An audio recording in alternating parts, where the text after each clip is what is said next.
साथियों, आज बहुत ही गंभीर और रोजगार से जुड़े हुए महत्वपूर्ण सवाल पर चर्चा कर रहा हूं। यह सवाल अतिथि शिक्षकों के भविष्य से तो जुड़ा ही हुआ है। समाज के सबसे कमजोर वर्ग, मध्यम वर्ग, दलित, आदिवासी, ओबीसी के बच्चों की शिक्षा से जुड़ा हुआ भी है। अतिथि शिक्षकों से इस बात चर्चा की शुरुआत करना इसलिए जरूरी है कि मध्य प्रदेश में 70,000 के करीब अतिथि शिक्षकों का भविष्य अंधकार में है। वो अपने भविष्य को लेकर चिंतित है। सरकार उनकी ज्वाइनिंग नहीं करा पा रही है और ज्वाइनिंग कैसे हो यह समझना भी बहुत जरूरी है।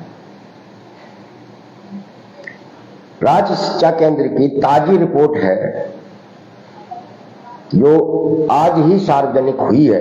उस रिपोर्ट से ये साफ हो गया है कि मध्य प्रदेश सरकार 41,000 स्कूलों को बंद करने जा रही है।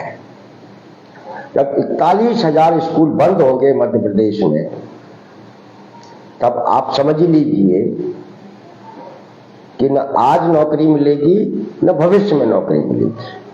और ये जो स्कूल बंद हो रहे हैं, ये वो स्कूल है जो गांव देहात दूर दराज के इलाकों में स्थित है, टपरे टोलों में चलते थे, जहां गरीब दलित, आदिवासी, ओबीसी के बच्चे आसानी से स्कूल पहुंच जाया करते थे और वो प्राथमिक शिक्षा ग्रहण करते थे। ये स्कूल मध्य प्रदेश में बंद किए जा रहे हैं। एक गंभीर संकट है।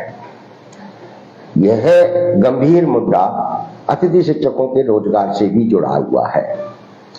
उनके बीच से एक मांग उठ रही है पद वृद्धि की, कि यदि पद बढ़ा दिए जाएं तो वो शिक्षक बन सकते हैं।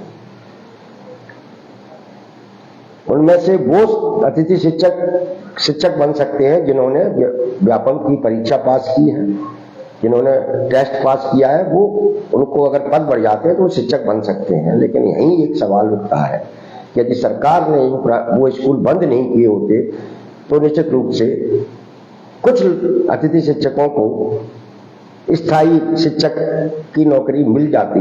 लेकिन आज जब स्कूल बंद कर दिए हैं तो निश्चित रूप से शिक्षक बनने के उनके पूरे रास्ते खत्म हो गए, बंद कर दिए गए हैं। और जो बंद होने वाले स्कूल हैं वो उनमें ज्यादातर स्कूल प्राइमरी और मिडिल स्कूल हैं, जिसमें वर्ग 3 के शिक्षक की नौकरी मिलती है।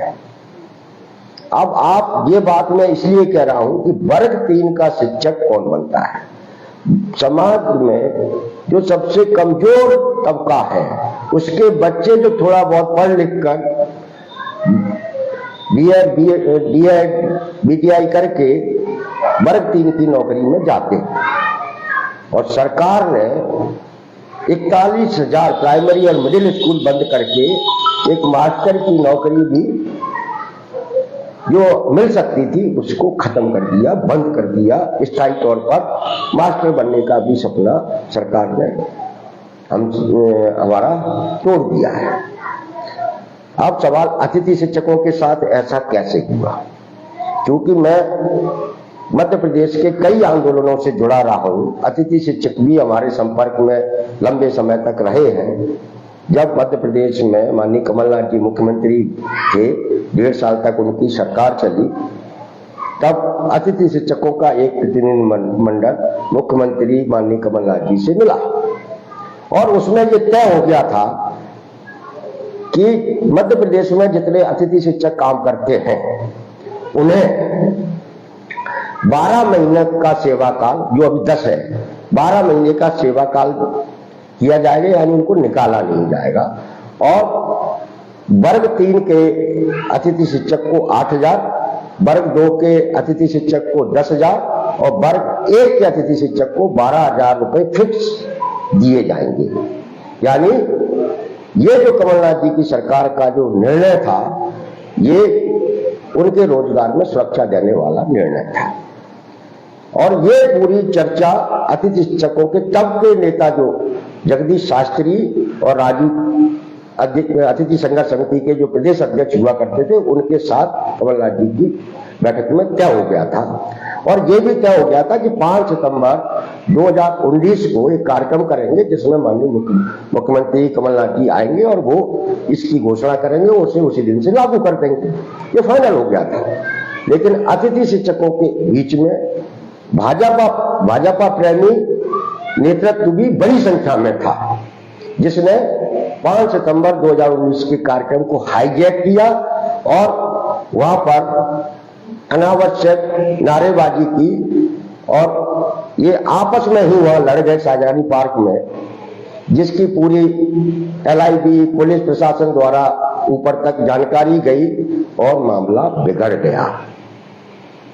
यदि उस वक्त अतिथि शिक्षकों के बीच में जो भाजपा प्रेमी जो नेतृत्व था, जो आज भी है, जो सरकार से लड़ नहीं सकता, वह आज भी सक्रिय है, जो अतिथि शिक्षकों को सिर्फ भीड़ के रूप में इस्तेमाल करता है और उनके भविष्य के बारे में उनका कोई लेना देना नहीं है, उनके पास ये भी समझ नहीं है कि इस लड़ाई को किस तरीके से लड़ा जाए और जीता जाए, इतनी समझ न होने के चलते ही हमारे लाखों लाख अतिथि शिक्षक का भविष्य पूरी तरीके से बर्बाद हो गया है। इसलिए हम बार बार कहते हैं कि मध्य प्रदेश के अंदर जिस तरीके से कर्मचारियों के बीच में, मजदूरों के बीच में BMS और राज्य कर्मचारी संघ का बड़ा प्रभाव है, उसने लाखों लाख कर्मचारियों के भविष्य को अंधकार में ढकेल दिया है। वो पूरी तरीके से जिम्मेदार है, क्योंकि वो गुमराह करते हैं, सही दिशा नहीं दे पाते हैं। लेकिन अभी भी कुछ नहीं बिगड़ा है। यदि अतिथि शिक्षक अपने उसी पुराने नेतृत्व, जिसमें जगदीश शास्त्री है, राजू है और दूसरे लोग भी है, उनके नेतृत्व में अगर अभी भी वो ईमानदारी से लड़ जाते हैं तो निश्चित रूप से वो जीत सकते हैं। अब जीतने के लिए एक ही रास्ता है, उनको ये तय करना पड़ेगा। उनने कोई मोहन यादव को वोट नहीं दिया है अतिथि शिक्षकों ने, उन्होंने कोई मध्य प्रदेश के जो मंत्री हैं उनको वोट नहीं दिया है। उन्हें ये सबसे पहले ये तय करना पड़ेगा कि उनने वोट किसको दिया है। तो ये स्पष्ट है कि उन्होंने भारतीय जनता पार्टी को वोट दिया है, उस भारतीय जनता पार्टी को जो आज सबको सदस्य बनाने में व्यस्त है और पूरा उनका भारतीय जनता पार्टी का नेतृत्व अपने आप को मध्य प्रदेश की सबसे बड़ी पार्टी बनाने के लिए करोड़ों करोड़ लोगों को सदस्य बना रहा है। उनका भी एक सूत्री कार्यक्रम है कि उन्हें का सदस्यता अभियान चल रहा है, वो सदस्यता अभियान में व्यस्त है। इन अतिथि शिक्षकों को ईमानदारी से भारतीय जनता पार्टी के दफ्तरों में जाकर उनसे ये सवाल करना चाहिए कि हमने आपको वोट दिया है, आपकी सरकार बनाई है, इस वादे के साथ कि आपने हमें नियमितीकरण का, स्थायीकरण का वादा किया था, अपने संकल्प पत्र में उसको पूरा कीजिए।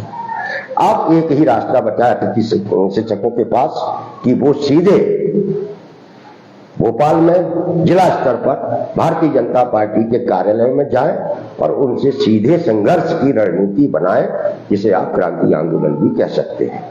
यदि जिस दिन उन्होंने भारतीय जनता पार्टी से सीधे संघर्ष की रणनीति बना ली, निश्चित रूप से मध्य प्रदेश में जो अतिथि शिक्षकों का जो भविष्य अंधकार में जा चुका है वह थोड़ा बहुत बच सकता है और वो उनके जीतने की संभावनाएं दिख सकती है।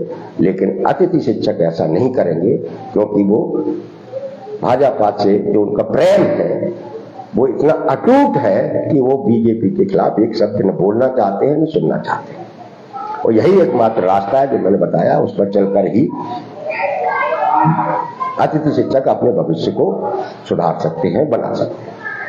अब रहा सवाल जो आपके दिमाग में उठ रहा होगा कि भारतीय जनता पार्टी नौकरी के रास्ते क्यों बंद कर रही है। ऐसी कौन सी राजनीति है बीजेपी की जो सारे सरकारी सेक्टर को वो खत्म करती हुई चली जा रही है। आप लोगों को पता होगा 2003 में भारतीय जनता पार्टी की सरकार मध्य प्रदेश में बनी थी, सबको पता है। तब मध्य प्रदेश राज्य परिवहन निगम भी चलता था, जिसमें 50,000 कर्मचारी काम करते थे, ड्राइवर और कंडक्टर। ऑफिसों में क्लर्क थे, ऑफिसों में दूसरे जांच टिकट चेकिंग अधिकारी थे, ऐसे सब मिला के 50, 55, 60 हजार लोग थे। 2003 में जैसे ही बीजेपी की सरकार बनी और 2005 आते आते उन्होंने मध्य प्रदेश राज्य परिवहन निगम में ताला लगा दिया। 55-60 हजार कर्मचारी की नौकरी चली गई, वो भुखमरी में पहुंच गए। उनमें से सैकड़ों निगम राज्य परिवहन निगम के कर्मचारियों ने आत्महत्या तक कर ली थी, लेकिन भारतीय जनता पार्टी की सरकार के कान पर जूं तक नहीं रही। आज तक उन कर्मचारी जो बचे खुचे हैं उनका हिसाब नहीं हुआ वेतन का। ये बीजेपी सरकार की असंवेदनशीलता है, जिसे आपको समझने की जरूरत है। बहुत सारे निगम मंडल, दर्जनों निगम मंडल ऐसे थे जिसमें हजारों लोग काम करते थे। तिलहन संघ, दलहन संघ वगैरह वगैरह, ये निगम मंडल सहकारिता क्षेत्र के ग्रामीण बैंकें 3 साल पहले 4 साल पहले जो सहकारिता क्षेत्र की जो ग्रामीण बैंकें थी, 2000 से ज्यादा ग्रामीण बैंकों को बंद कर दिया गया। हजारों लोगों की नौकरी चली गई थी। ये मध्य प्रदेश में हुआ था 4-5 साल पहले।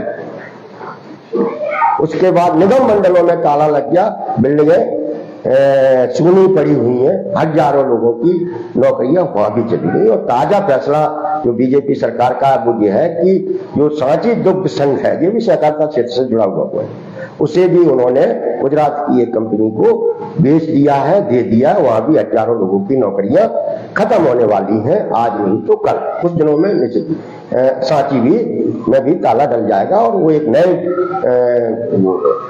ब्रांड के रूप में सामने आएगा। ये जानकारी मैं आपको इसलिए दे रहा हूं कि ये सब आप लोगों के भविष्य से जुड़ी हुई जानकारी है। जब तक आप अपनी बीजेपी के सरकार के पुराने इतिहास के बारे में अपनी जानकारियां नहीं होंगी, तब तक आप अपने संघर्ष को सही दिशा नहीं दे सकते। और इसलिए साथियों, हम कहते हैं, हम जैसे और भी जो लोग हैं वो सब कहते हैं कि भारतीय जनता पार्टी की सरकार चंद धनाढ्य लोगों के लिए काम करती है, चंद पैसे वालों की पार्टी है और उनके लिए ही सरकार काम कर रही है। इसका गरीब, दलित, आदिवासी, मध्यम वर्गीय परिवारों से कोई लेना देना नहीं है। इन गरीब, दलित, आदिवासियों के लिए तो ये सिर्फ और सिर्फ भाषण देती है, मन की बात सुनाती है। और हम लोग भी भाषणों से बहल जाते हैं और पिछले 20 साल से लगातार एक पार्टी की सरकार को चुनते आ रहे हैं, जिसका नतीजा ये है कि आज मध्य प्रदेश में एक चपरासी की नौकरी देने में भी ये सरकार असफल रही है। आप कल्पना कीजिए, जो मैंने आपको बताया है कि लाखों लोग हैं जिनके भविष्य के साथ मध्य प्रदेश में बड़ा खिलवाड़ हुआ है, उनके रोजगार का तो खत्म किया गया है, एक तरह से उनको गुलाम बना दिया गया है। स्कूलों 41,000 स्कूलों का बंद होना छोटी मोटी घटना नहीं है। और लेकिन इससे भी बड़ा घटना यह है कि 80% सरकारी सेक्टर का बीजेपी की सरकार ने ठेके पे दे दिया है, निजीकरण कर दिया है, आउटसोर्स में दे दिया है। 80% सरकारी सेक्टर बीजेपी खत्म कर चुकी है और कहीं कोई आपको इसका बारे में चर्चा नहीं सुनाई देगी।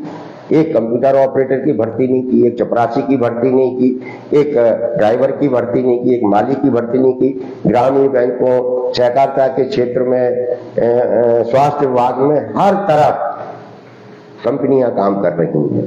यानी इस 20 साल की बर्बादी की वास्तविक तस्वीर ये है कि भारतीय जनता पार्टी की सरकार ने पूरे सरकारी सेक्टर को ठेकेदारों के हवाले कर दिया है, स्कूलों में ताला लगा दिया है। लोग कहते हैं कि मेरे बारे में लोग कहते हैं कि मैं कांग्रेस की बात करता हूं।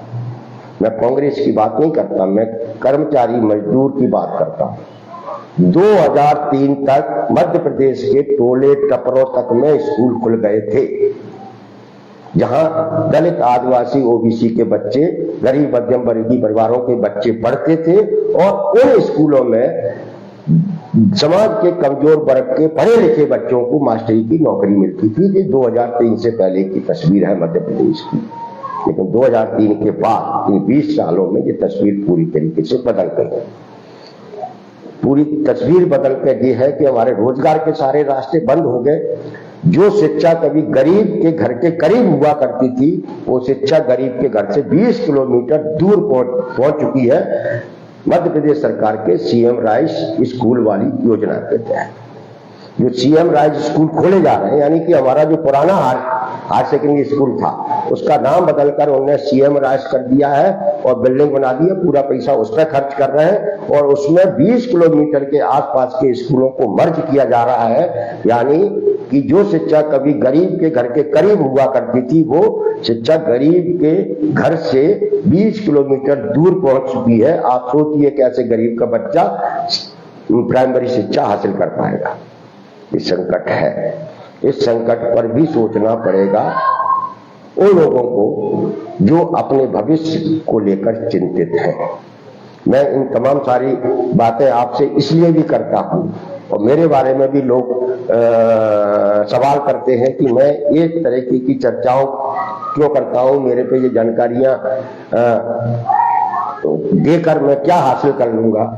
निश्चित रूप से मैं कह सकता हूं कि मैं कुछ हासिल नहीं कर लूंगा, लेकिन मैं अपने उन तमाम सारे साथियों को जो अभी संघर्ष से जुड़े हुए हैं, जो आने वाले दिनों में संघर्ष से जुड़ेंगे, उन्हें दिमागी तौर पर इतना परिपक्व करना चाहता हूं कि वो इस सरकार से न्याय मिलने तक मैदान में डटकर संघर्ष करें। आपको अंत में मैं एक जानकारी और दे दूं और जिसके बारे में मैं अगले 1-2 दिन में चर्चा करूंगा कि मध्य प्रदेश में 3 कर्मचारी आंदोलन जीते हैं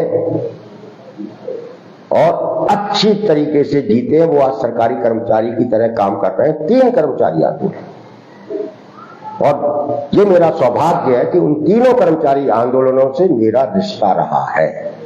उन तीनों ही कर्मचारी आंदोलनों को हमने अपने अनुसार उनके नेतृत्व के साथ विकसित किया, बड़ा संघर्ष किया और वो जीते। वो 3 हैं, शिक्षा कर्मी आंदोलन, पंचायत कर्मी आंदोलन और गुरुजियों का आंदोलन।